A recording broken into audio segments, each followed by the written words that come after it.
o ongol whaatu tuanga Katoliko po le Katesimo mo alom Fanau po le Savavali malam lama. Whaatalo whaatu ili pa ia mawalunga malmamalo Samoa ma le puleanga whaakipik po Samoa pia ipa anga o le au whaafofonga o loo mai moa ina le nei po le kalame. O le vainga lua le nei se whaapoponga ili po kalame o le Kapite po le Katesimo o loo whaanga solopea mataita ia se vainga moa mua a o onga moa so lua vai aso taitasi e le afionga ia pātele Ioani ono mo le lau tele o le au ainga o le atua le e kalesia. Ma ua manatu ai se whaapoponga mo le nei lava por kalame o le Kapite mo alom Fanau. O se whaatou whala inga na mai le taitai le afionga i le ake pikpo le puleanga wha ake pikpo Samoa pia ia mo sese vito liotui pata ua whapitoa mo alom Fanau. Ia whaalotoina o ongal whaatua tuanga mo le whanauiti al puleanga po le Savavali malam lama o le taulongolongo i tūpua i le whaatua tua o le malam lama e mauwaa i lo whaatua tuanga o le ale tāua pea o le langlongosua mai le ofisa al puleanga i le ngaluenga whaatala lea le kalesia e ala i whaasalango al TV u pumana le Divine Word TV4 a pele i tūlau i lunga o le Facebook ma le YouTube.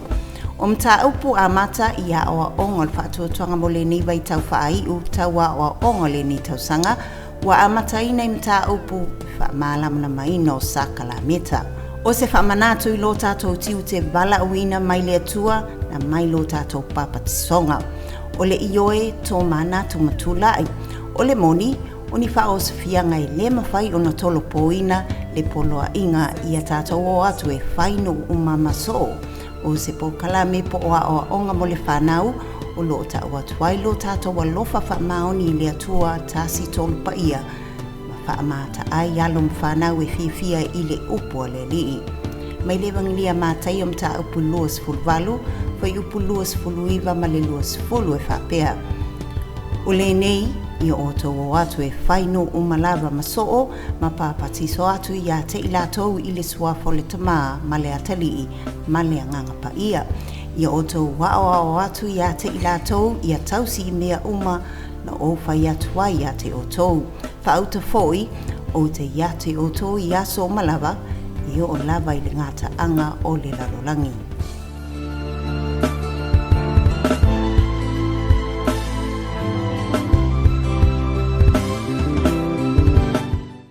Whatalo whātu le le tai au manuia, tai au fōu, i le mamalu, ma le paia, o le tātou puleanga, Samoa pia. Whatalo whātu, i au nā tatofia le atua, tālofa lava. Whatalo whātu fōi, i susunga i pulea onga, susunga i tamaitai ma li i whaia onga, whapea alo ma Fanau, o loo mawhai o na whaafonga mai le tātou pol kalame i le nei tai au. O le tausanga whale nei o saunia le tātou pol kalame i le nei vai aso. Ma o le a saunia le tātou pol kalame i tātou sauninga lotu. I le suafa le tamā, ma le alo, ma le anganga pa ia.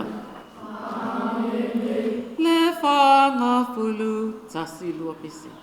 Le whanga fulu, le vai tasama. Le anga poli malu i mata. Whanga te o tātou tuinana.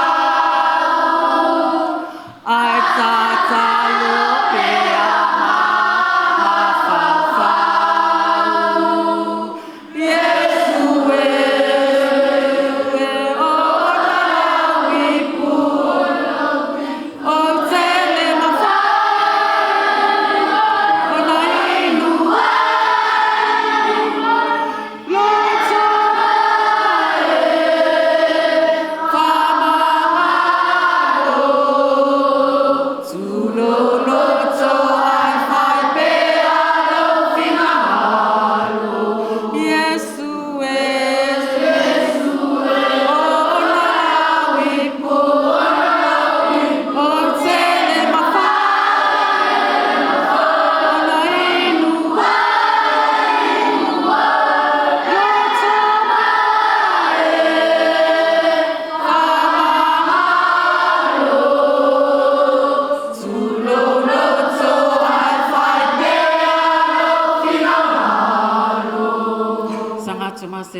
e o so makseli no e o sili sili no wa fa ita mai o mala fe so so anima na wa ona fa ya ia o ma tua fa ya ona ai se tama mai si o mala a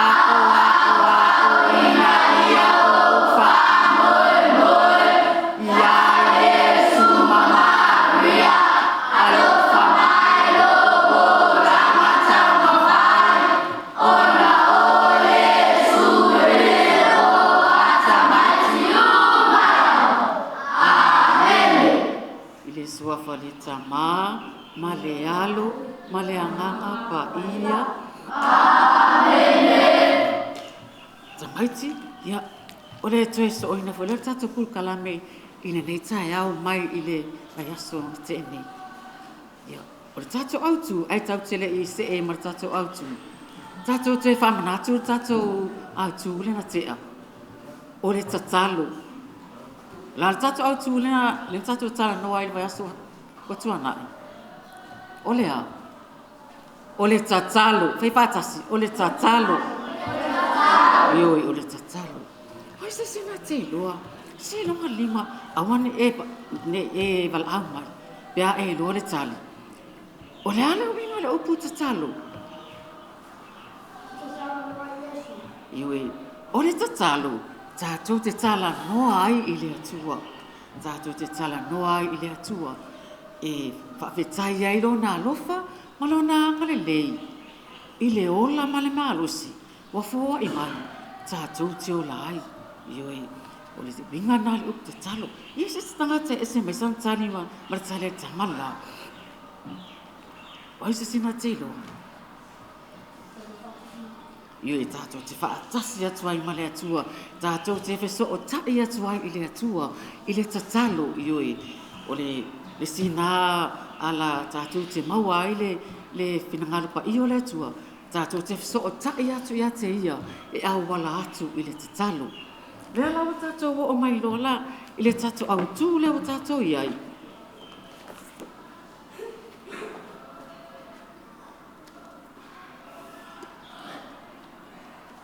Se whai whātasi mai le uku lea?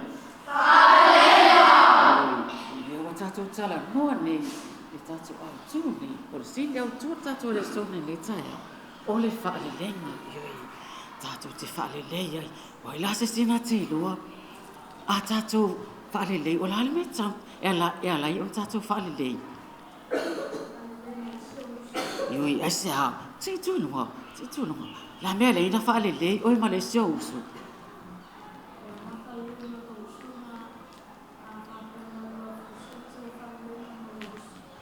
Ya, ele tele fai mai. Pe male tele tamalia. Ava besa lua fusu, besa lua misa. Ya ona fai leo le tatu tanuanga, toe fale lei ai o ua a. O le sina a wala fale leima. Hese sina te lua, la le si a wala fale leima. Ma se sina te lua, la le si a wala tatu te fale lei ai o tatu uso atangata. Tātou te whaalelei ai le ngata, tātou whaalelei ma o tātou uso tangata, e tātou te whaalelei ai whai mai. Le atua, ioi. O le sila wingara upo tātou whaalelei. Le whai e tātou. O le tātou profesio, ioi, o le profesio. O le sing nā winga o le upo whaaleleinga. Whaaleleinga po o le profesio. Ioi, whaaleleinga, o le profesio la lea. Tātou te tātou ia tātou wanga sala ia pātele. Ele o tātou la, o tātou la iti. A o tātou mātua, matangata mātua. Ia, e o le taime whai ele le whainga profesio. Ia na ole le whalsa. Tātou la tātou wanga sala ia pātele. On au mai fo ilea o le whamangaronga pātele. Pātele la, awala atu lana whamangaronga ta talo le atua. Ina ia whamangaro mai tātou. Ona tātou maua ai lola ia lea. O le whaale lenga ma lea tua. A wa te a tātou wanga sala tātou angasala ai matau atu tātou angasala ia pātele ia tu mai fo ile tōna sala pātele tātou te whaia. Pātele loa tātou te talo atu ile atua. Ina ia whaamangalo mai a tātou angasala. Lea la ua. Wale lei loa tātou wāma ai. Lei loa tātou wāma le atua. Wale lei loa tātou wāma le atua. Wa tātou le toi angasala. Wa tātou le toi no nofo i le pauliuli. O le pauliuli e le mawhai ona ewa ai ia. Lea ua maua e tātou le malamlama. Ina ua tātou whaale lei ma lea. Tua! Tātou whaale lei ma lea tua. Ia. Ona tātou maua ai lea. Pea uman tātou whaale lei ma la uso. Whaale lei ma lea tua. Whaale lei ma la uso lea. Ia. Ona tātou toe fo ilo lea i lea tua. Wa toe fo ile tangata angasala i lea tua. Wa uman me sa whaalawe lawe ilo na mawhau be sa polonga ai pe o tātou tamaiti. Sa e whaanua noa ilo le usta ilo ta mama lau tina. Ola le usta ile whaia onga. Ia olo whaamisa fo ista maiti. Ua maua e oe le toe le loto sala mo. Wa tātou toe fo i atu ai ia ai. Salamo, wa mau tātou, e salamo, wa tātou toe fo'i atu ai i lea tua. Wa tātou toe fo'i atu ai i lea tua. Ia noa masi toe whaalawe lawe ia tātou. Ia. Tātou toe fo'i i lea li. Ia, ona mawai no lea tātou. Umana whai tātou profesio.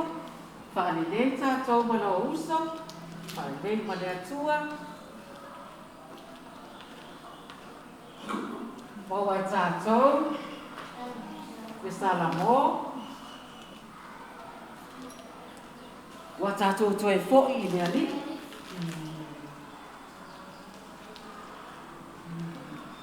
Ia, ona maua whai lea tātou, le alme maua tātou. Fia, ioi, wa maua tātou le fia, wa le toe whaanoa noa tātou, wa le toe sai tia tātou i le loloto o lea. Angasala le tiri tamaiti ioi. Tātou fia. Tātou fia. Ia mamaua i loa e tātou. Lea. File mu. Ioa maua e tātou le file mu. Wa le aise mea tue whaanoa noa i tātou. Ia. Tātou pese lea.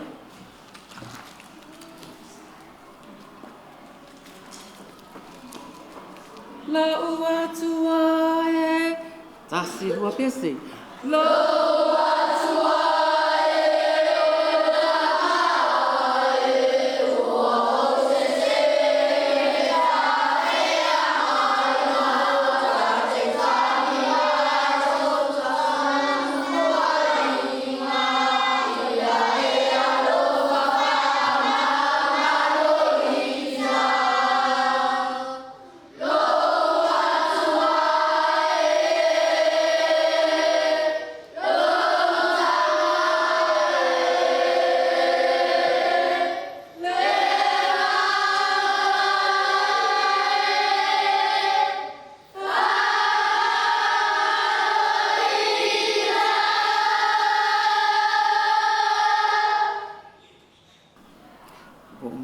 pese o ai la se sina te lo o ya la wingo le upu sulfa inga le sau tātou pese la wingo le upu sulfa inga le sau tātou pese le sa pe tātou ia sulfa iatu i le atua i pe a tātou mafatia puanga tia ia male mautu le mautonu o tātou mawhauwhau, tātou te suru whai atu i lea tua. Ia, le upu whaola. Minga le upu whaola. Whaola Jesu, ioi. O le whaola o Jesu. Na whaola ina tātou, mai a tātou wanga sala. Whaola ina tātou, mai a tātou wanga sala, ioi. Ia, o le se upo le runga i. Whaamangalo, tālu whaatasi whaamangalo.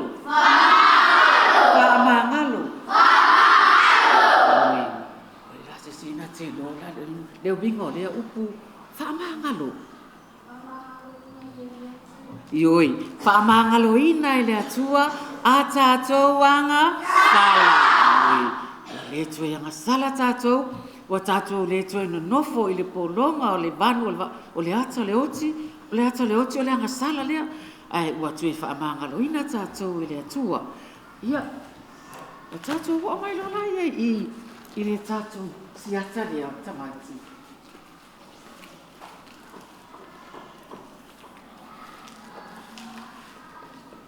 O le siata lea, o le tala i le atali i whaamau mau oa. Tau le upu. Atali i whaamau mau oa. Ioi, o le atali i whaamau mau oa. Whamai la tala le whamai. Se ta mama sana Fanau. E tu alua Fanau ar tui ina. Ioi, sana nofo i le lato whaatoanga. Whamai la, o le tamala i titi. E le alua ai e whainga luenga, e le alua e whaise whenau, e nofo lava i le whare na o le ai, ma moe, ma alu ta whao. Ale tamatua. E whai uma i e whiau o lato a inga, e alu ma umanga, e alu i lafo manu, so se mea e whai uma le tamatua. Pētai, na ho olo i le siaso. Whai atu lo le tamara i titi lo le tamara. Leo tamara ai. Au mai a lo tofi o le oa. Ai mai tala le tama. Lo tama ai. Ia e au mai ia tia lo tofi o le oa. Ona o ingo mana o le tama le a. Le tupe. Ai mana o le tama le tupe. La la mena tupu tama. Ia na avelo le tama le tupe i lo na tali. Ia o le tami lo la na.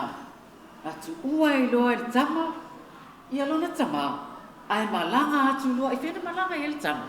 Malanga i nu mamau, whamai malanga tama i nu mamau.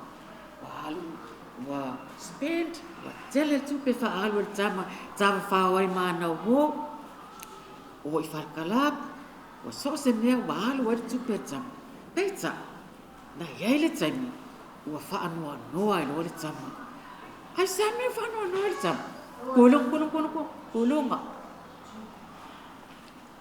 Ame Fanau no le tama. Ua mativa le tama. Ua le ai sana tupe. Iui, au le alan mena tupu ia na wo. Waso sola na wo. Waso sola na wo.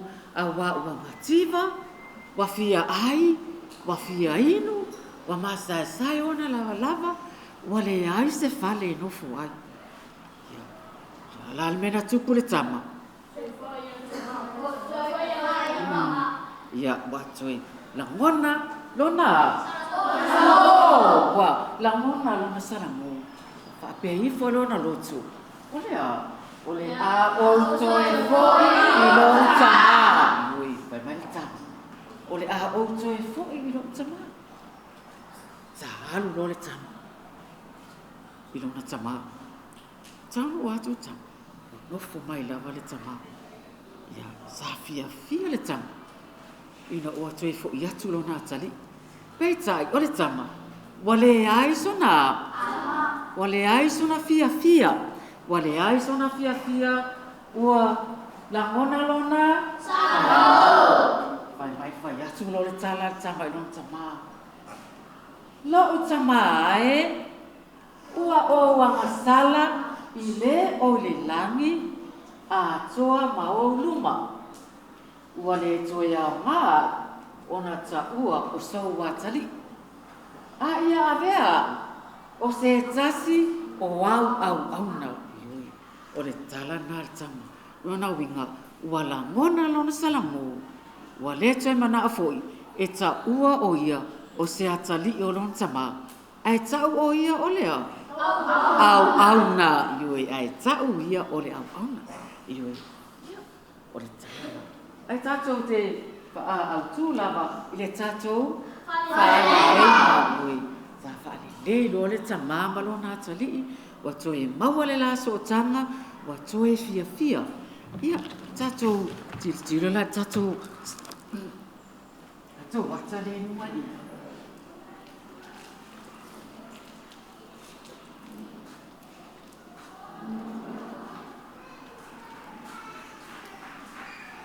Tatou wata la lea. Ole, mai la se sau e whaasino mai. Aua le pisa si I lunga lima. Le tamia le whaato ese ei. Ia, se mai po feo le ata le I le mawai.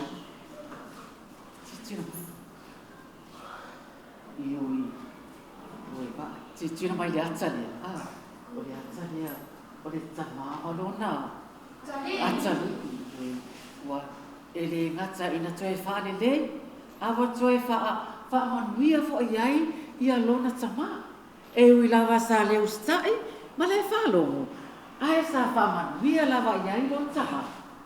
Ma whaane le, ma lona ata. Hold your hands. Hold your hands. We are instruments. We are instruments. We are stars in the sky. God is the sun, shining so bright. Oh, what a beautiful sensation.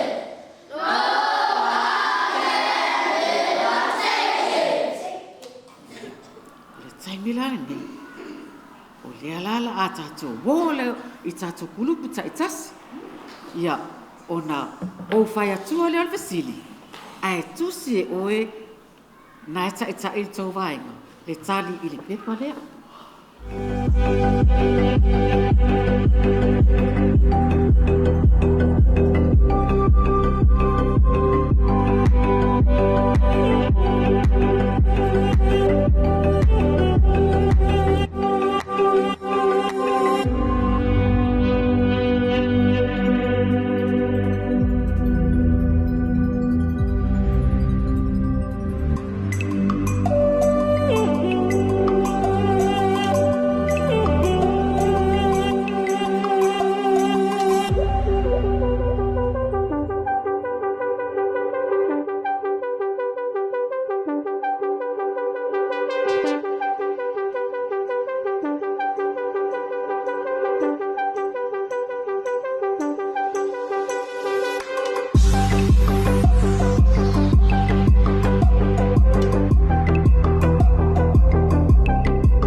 Kali mua ole atali fa mau o tali longa luo tama titi lai titi to lona tolu na alu ile nuu mamau lona fa mativa mafia ad lona lima lo utamae uo angasala ile langi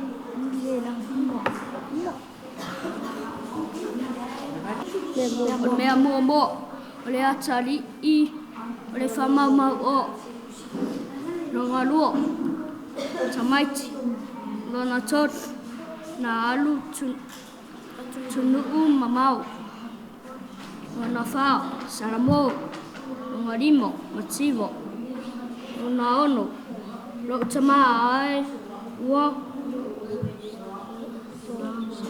longa na us angasalo o le group 3 le nei mua o le atali fa mau o tama le titi atunu mamau mativo lo tama ai ua o ang sala I luma o le lan atali ne ole atali fa mau jari dona lua ole chamala titi jari don jol namalanga itu mama jari don fa namatimo jari don limo lo chamai wo sala ilalang le mea mua ole atali fa mau Chali lua ole atali lai titi inu mamaro wa matima lima lo tamai wa angsala.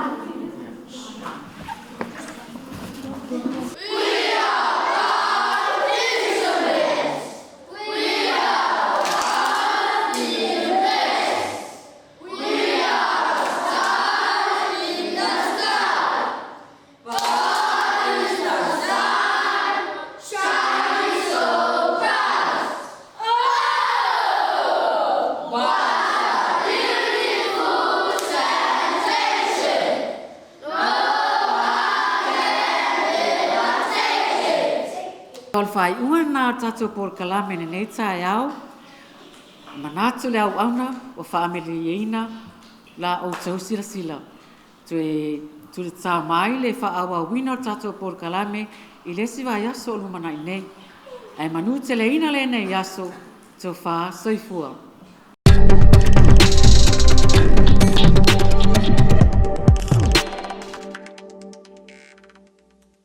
A o ongol whaatu tuanga Katoliko po le Katesimo mo alum Fanau po sa vali malam lama.